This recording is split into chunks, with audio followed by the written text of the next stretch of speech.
自分がイメージしてるようには、いかない。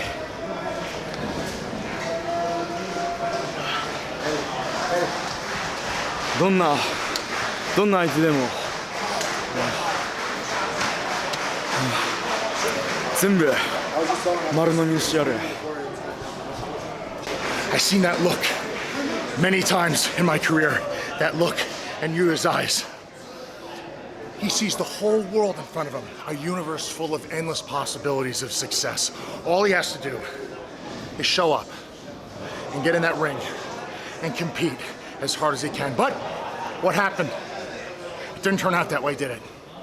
Where's the success? It's not here, not tonight. And what does that do to a man? All of his dreams get crushed just like that. He won't even remember what happened. The last thing he's gonna think of is, oh, I was getting up after the Saito and then home in the hospital. So where does he go from here? Very interesting question. Does he become less of a man moving forward? Or does he take this and create a lesson out of it? How to become a better version of himself. That looks really cool on Instagram, in your little news feed, but that's not how real life works. I guarantee you, just like everybody else I've hit with that, he'll never be the same again. TikTok. QT Marshall, yeah. You know how long I've been waiting for this payoff? 2 months ago, Tampa, you show up, do what you did.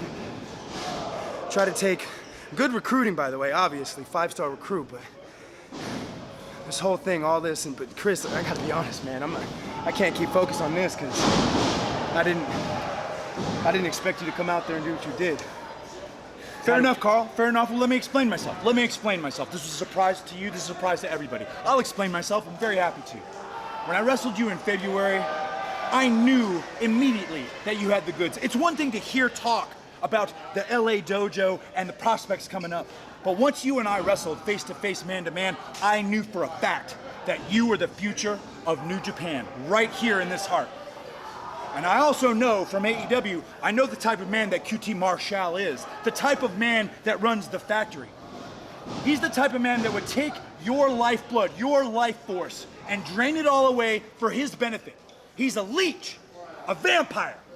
You look at guys like Aaron Solo and Nick Komoroto, who might have been something in this business, and now they're just lackeys for QT Marshall because he's a self-centered prick. Well, you're better than that. And I knew from all the shenanigans that he's been doing on these shows that he was gonna try and take you out to embarrass you, and I wasn't gonna let that happen. I appreciate the hell out of that, thank you. Well, Carl, let me tell you one thing. I had your back tonight, and anytime you need a partner or you need a friend, you turn and look over your left shoulder, and I'll be there.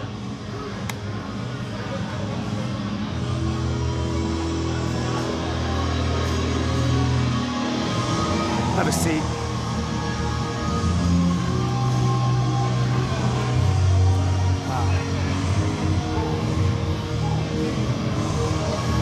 They said it's hard. It's been a lot. Trying to blow this thing off. QT Marshall. LA Dojo. Last night, I beat Ren Narita for the first time. I beat Ren Narita one-on-one. You have no idea how much that meant to me, how much this meant to me, this right here, defending the LA Dojo. You wanna hear the truth? You wanna hear the real stories here? The true story of the 3 little pigs in the LA Dojo. I was the last guy to join. I was the last one to make the cut in the LA Dojo. Matter of fact, when I showed up, somebody else had a job, had a spot that I was in, but then I showed up and, well, here I am. And when I took this gig here, I turned down other major opportunities. And you know what?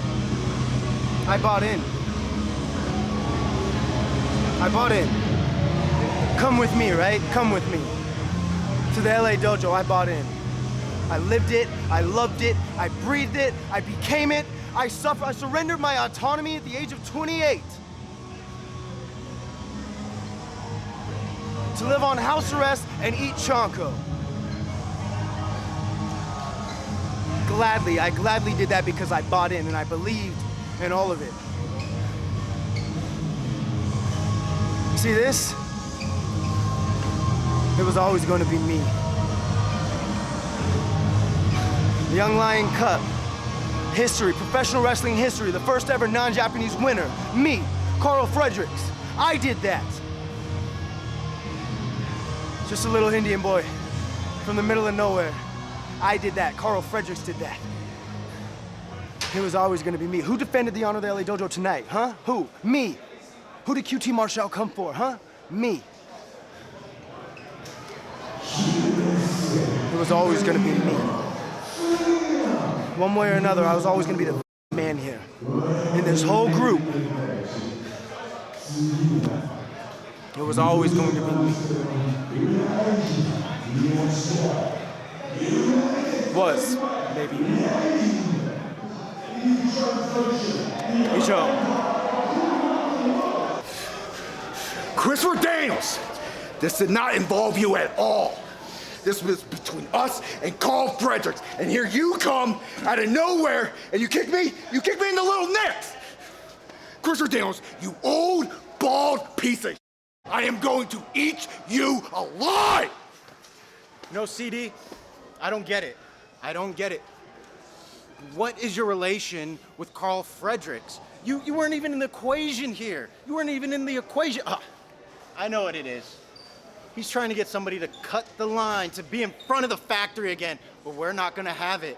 If you want to join alliances with them, we're just gonna take you down too, CD. I'm here in Philadelphia, home of brotherly love. Carl Fredericks and I, we went out there and I proved to every single person that I belong here in New Japan Pro Wrestling.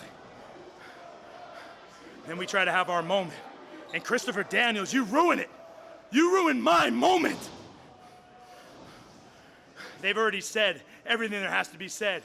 But doctor, I don't know what you were thinking. I get it. We're both from All Elite Wrestling.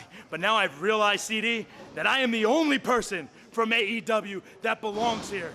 So from this point forward, just know the factory, me, Camarado, Solo, we're gonna be watching you. And I vow to make your life a living hell.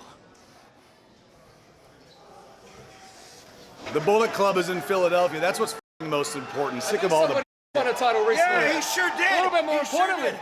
The newest member of the Bullet Club. He's What's his known name? worldwide as Juice Robinson, but we had the What's his ability Bullet Club name? between these minds, these mental giants of the professional wrestling Hold on, business. hold on. We had to rechristen this man. We had to call him exactly what he is. How hard is he? How hard is he? How hard is he? How what? What's his name? His name? His name is. Bullet Club is running hot worldwide. He's going to be the next IWGP World Heavyweight Champion. You're gonna be the next never openweight champion. I'm gonna make sure of it. He's I'm gonna be keeping the- this forever. He's going to be This the is mine forever. He's going to be the greatest heater the Greatest Bullet heater Club's in the ever whole seen. world. I'm gonna get tattooed on my arm. Look at the size of this bastard. 7 And this feet man. tall, a sexual giant. You know why I'm here.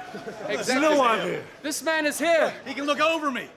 This man is here to look after his family, seeing as his brothers couldn't do that. So this man has to think with his head, not his heart.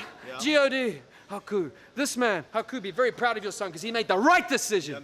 Because he is sticking with the get paid era of Bullet Club. So, Haku, Tama, Tanga, you owe this man, you owe us, you owe Bullet Club one big thank you. And you also owe us maybe one big two. Sweet! Look at that thing. It's like a baby's arm holding an apple on you. Holy They got to pay for that. They got to pay for that. Talking about me?